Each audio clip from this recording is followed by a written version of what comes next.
The sun was setting in shades of gold and crimson when Emily's car sputtered and jerked forward before coming to a complete stop on the side of a long, empty road.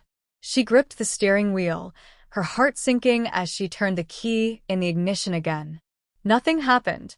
Panic began to creep in as she pulled out her phone, hoping to call for help, but her stomach dropped when she saw the words "no service" flashing at the top of the screen. She sighed, leaning back against the seat, trying to figure out what to do next. The road stretched ahead, endless and deserted. Not a single car had passed by in the last half hour. Then, just as she was about to get out and check the engine, the low rumble of an approaching vehicle echoed through the air. She turned her head and spotted a large truck coming up the road. Relief flooded through her as the vehicle slowed down and pulled over beside her. The driver's side window rolled down, revealing a man in his late 30s with tousled brown hair, a strong jawline, and striking blue eyes.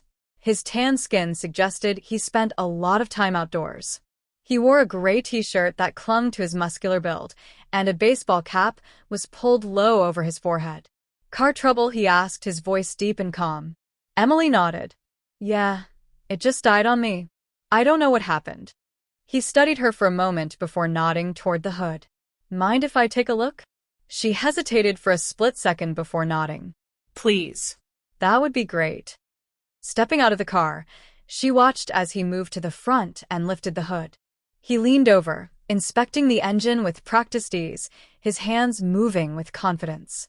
"Looks like your alternator's shot," he finally said, wiping his hands on a rag he pulled from his back pocket. "You're not getting far without a tow." Emily's stomach clenched. "Is there any way to fix it?" "Not here," he admitted. "But I've got a shop about 20 minutes from here. I can tow you there and take a closer look." She bit her lip, weighing her options. Being alone with a stranger in an unfamiliar place wasn't ideal, but neither was spending the night stranded on an empty road. She took a deep breath. "Okay, I'd really appreciate that." A small smile played on his lips as he walked back to his truck and grabbed the necessary tools.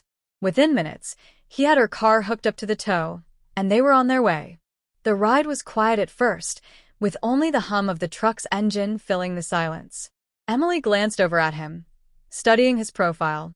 "I'm Emily, by the way," she said, hoping to ease the tension. He glanced at her with a slight nod. "Jake.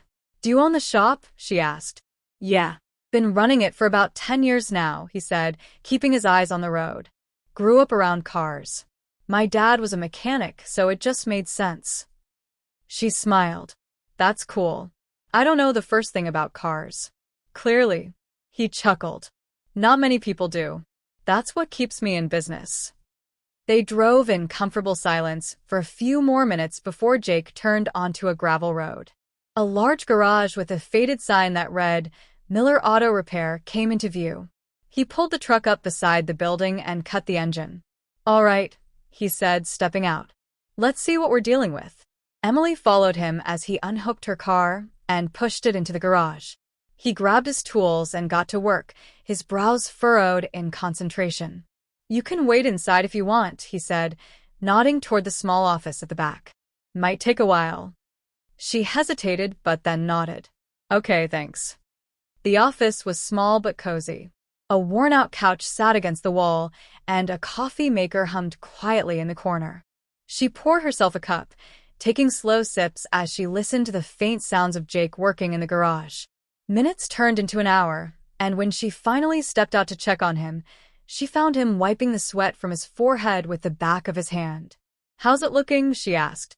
He exhaled. "Not great. I can fix it, but I don't have the part on hand. I can order it first thing in the morning." Her shoulders slumped. "So, I'm stuck here for the night?" He nodded. "Afraid so. There's a small motel a few miles down the road. I can give you a ride there if you want." Emily hesitated. The idea of staying in a rundown motel in the middle of nowhere didn't sit well with her. "Would it be weird if I just stayed here?" she asked hesitantly. "I can sleep on the couch in the office." Jake's brows lifted slightly. "You sure?" She nodded. "Yeah. It feels safer than some random motel." He studied her for a moment before nodding. "All right. I'll grab you a blanket." The night settled in, quiet and calm. Jake had stepped outside for some air, and Emily found herself sitting in the office, staring at the ceiling. A sudden crash from outside made her jolt upright. Heart pounding, she rushed out, only to find Jake standing near the workbench, rubbing the back of his neck.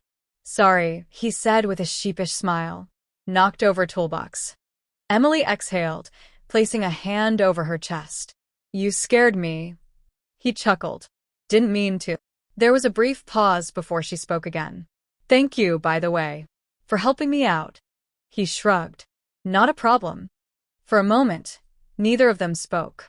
The night air was cool, and the distant sound of crickets filled the silence. "You want to take a walk?" Jake asked suddenly.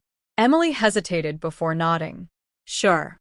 They walked along the gravel road, the soft crunch of their footsteps the only sound between them. "You do this often?" she asked. "What?"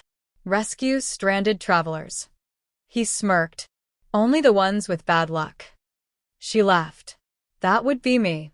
As they continued walking, Emily found herself relaxing in his presence. There was something about Jake, his quiet confidence, the way he carried himself, that made her feel safe. When they finally returned to the garage, she felt lighter, as if the stress of the day had melted away. "You should get some rest," he said. She nodded. Yeah. "Good night, Jake." "Good night, Emily." She settled onto the couch, pulling the blanket around her. But as she closed her eyes, she couldn't shake the feeling that her night had just begun.